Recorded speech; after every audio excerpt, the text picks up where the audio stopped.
Welcome back into Real People, Real Life, Wichita, Kansas. America! And if you didn't notice, we got Andy Hoosier, the voice of reason, here at KQAN. Allegedly.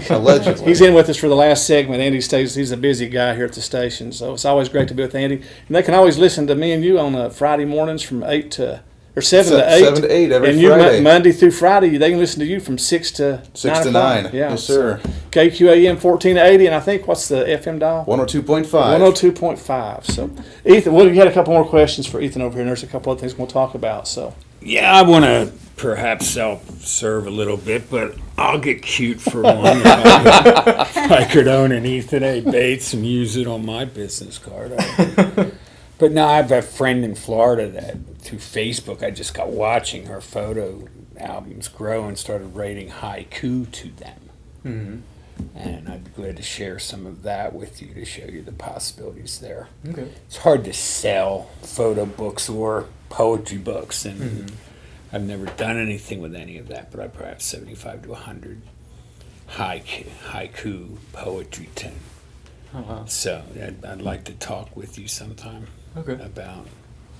You mentioned captions, where this is 17 syllables of a poetic caption, perhaps. Right. But I'd be glad to see if those two art forms come together. Oh, that'd be awesome. I've used a lot of quotations and poetry in a lot of my captions.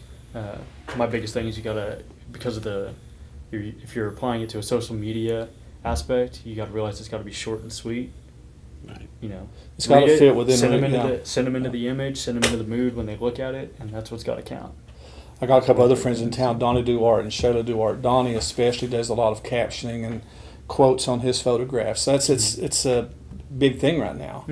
That gives a little bit of extra meaning, especially if you're talking about the flag. I wish Andy could have heard that. And you'll be able to hear it when you watch the show back. But especially something like that in a political climate, or if you have people that are such pro-American, they'll see something like that, and it'll just cause them to think and reflect on. Well, had the caption under a flag with the lightning strike in the background that says, as a caption, "When freedom strikes." When freedom strikes. How cool. Yeah, it's really cool. I love that. Yeah. Well, and that's a good question. I mean, I'm glad you guys kind of mentioned that, because being from the political side of it, the patriotic side, the American pro-American flag feeling side, you do start to see a little bit of that type of artistic form starting to come back a little bit. So that's kind of cool to see. Yep, exactly. I mean, and people latch onto it right now, especially with the political climate. Absolutely. It doesn't matter if it's a left or right. From both sides of the American. aisle. So that's what matters. And I've had both left and right sides. It's a nice tool to use for a way to make a little bit of capitalist income. Yes, it is. Exactly. Nothing wrong with a little bit of capitalism if you can live. Woody was talking about you got to eat. Well, Woody brought up a great point. You got to eat. Yep. Let's see. You got to pay the bills and you got to eat. What you got to do. Simple. Yeah. And you got to think about if that caption would have been anything else, would it have been as viral? Yeah. At all? Yeah. So. How cool. Right, or would there have been a better caption even yet? I mean, it can go both ways that way. You broke the ice with the word steal in there. How hard is it to protect your stuff with such a wide open internet? Very hard. When it comes to digital work, the only way you can really protect it is a watermark. You can do. I used to use a tool that it would basically put a miniature virus in each file of each photo. So if anybody downloaded it anywhere, it would void that photo if they went to download it.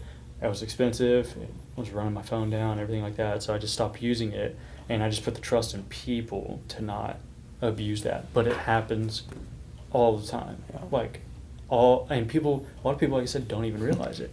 I had a picture, been 6 months ago, and I captured a sunset through a lantern at sunset. And that went viral, like 15,000 likes, thousands of shares.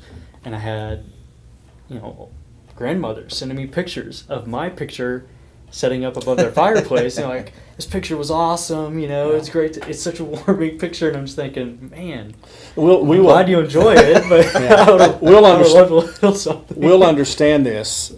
I don't know if all the viewers truly understand it. I was at a wrestling tournament, and as you know, I used to do presentations at national and statewide wrestling events on Sundays. I do church on the mat, and I had a teaching I would do called Wrestling with God. And it was amazing that about a year and a half later, that I found this book on sale at Christian bookstores that had the exact same bullet points and points in the book that I had in my article online that I did at these presentations. And this person's making money on it because it was in virtually every Christian bookstore. But an artist, I had a person say, well, I don't know why you copyright your stuff. What's the good of that? Well, the artist wants to protect their stuff. The truth of it is sometimes it is about the money. But the other truth, and you pointed onto this, the other truth is you want to protect the integrity and what's being promoted by the usage of that photograph. You want to touch on that a little bit? Yep. Like, for example, with that When Freedom Strikes photo, I don't have a problem with people sharing it, putting their own captions on it. Like, obviously they're sharing it. They're not taking the picture and re-uploading it. That's a totally different story. No. But people that are sharing it, and like I said, you know, if we want to talk about freedom politics, I had a lot of people from the left side, a lot of people from the right side sharing this. And they're all putting their own spins on this image that I captured. It has nothing to do with my political stance at all. And so that's when I would contact them, and I demanded them, I want you to take this down. Because it I did sets not the want- tone for it, whether that's what you intended or not. I have already set the tone with my image and the caption. You don't need to do anything else. It has nothing to do with anybody in office, anybody out of office. It has nothing to do with anything. Take it for what it is. That's what it is. Have you seen, I mean, in your industry with the art side of it, many of the artists that actually go for a specific one side or another when it comes to that artistry? Because, I mean, you would think in the art industry, as you said, you know, you have your message, but, you know, both sides of it think it's pretty, especially when it's a patriotic thing, a flag.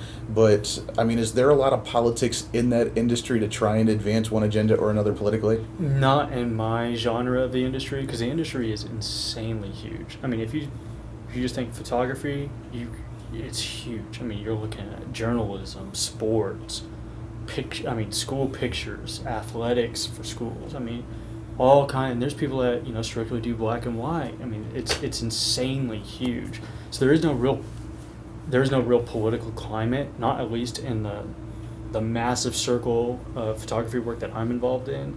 But I can definitely see that it is there. But it's not from the photographers. It's from the people that take the work, That use it. and want to. And they, like I said, if you don't caption it right, you're going to see it for whatever it is, Sure. and think of it yourself. I would guess your answer is correct. There are, you know, I there mean, are some obviously, people I'm going sure to there are capture, one, but- sure. look to capture the damage of You know, if climate even if they're versus even the going towards- beauty of nature. Sure. And so yeah, political. It's whether it's a fad or it's forever, but meme production on But as you on mentioned, at Facebook's least now it's- going nuts, and any nice picture either side I'll honestly say could come nobody- up with something Nobody that for would it. consider themselves a professional in their photography work would ever shoot to post memes or post something with a political stance. If you're Because it and I mean, marginalizes. because you're an artist. I mean, you're doing it for your own work. If you have an agenda like that, you'd never make it. I mean, you can't make it because you're selling yourself short to just one half of the spectrum. That doesn't just transfer over to politics. Religion is involved in that and Religion, everything. all I mean, kinds of stuff. if you have an ideal, it can be translated over to memes and that type of thing. So. Right. Well, it's But no- unfortunate because I don't know if you heard the story of, and she's more of a photography, but also with the makeup artistry with Gypsy Freeman, that was, I mean, locally from here, and she applied for that makeup artistry contest with Kat Von D, ended up winning it, and then they booted her out after found out she was a Trump supporter, and I mean that was a whole fiasco and a mess. That's why I was curious if there was some that, and I'm sure, as you mentioned, some do, but overall, if there was some kind of political agenda being promoted. But it's good to hear that. You're right. If you're a professional, you don't want to marginalize yourself in that sense. Yeah, you're just limiting yourself, and you cannot let your personal feelings get in the way of your business and the art you're producing, because you're marginalizing your own art. You're selling yourself short.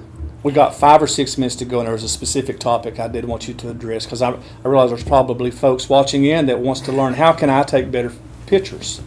I want to know that because I love taking photographs. So we've got four mechanisms of taking photographs here. We've got the two, I don't even know what these kind of cameras are called. We have the cell phone, and we have the point and shoot. You got 2 DSLRs. Okay.